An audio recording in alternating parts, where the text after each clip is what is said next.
Well, taking a live look outside this Labor Day, plenty of sun and cooler temperatures to start the week. Quite comfortable, but you could see some rain later tonight. Rob is here to break down the timing. Rob. Yeah, and that rain could be heavy at times. We've got a front that's parked pretty much right over much of the last areas to the south, let's just say, is probably the best way to say it. 60s to the north, 80s to the south. We're kind of right in the middle. It's left us with a few clouds for most of the central part of the state. Over into Indiana and Ohio, they've been dealing with some stronger storms, but at some point that's going to lift to the north. I think by about midnight or so, we'll start to see the radar become a little bit more active. Here's 11 p.m. tonight, and then that rain will overspread the area and continue through early morning tomorrow and a good portion of the day. Some of this rain could be heavy at times, and some of the new amounts that have come in could surpass 2 to 3 inches. We could see even more than that, especially once you get into the late afternoon when another round of some heavier downpours may kick up yet again.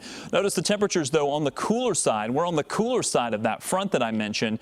The question is, how far north will that front meander? Because it is going to play a role in our temperatures. By the way, thought I'd show you some of the precipitation totals. 1 to 2 inches certainly possible. And again, there are going to be some isolated spots that are a little bit higher than that. Keeping us near 70. Now, this counts on the fact that that front stays to our south. As long as the front stays to our south, that's good news. Watch what I mean here. Watch temperature tracker. You'll start to see some of that warm air move in, and there's the front. It drifts back to the south, but on Wednesday, this new model actually has the front going far to the north, which means that we could get back into the 80s. I'm not counting on that, but I'm just letting you know that we may start to see some changes in our forecast if that holds true.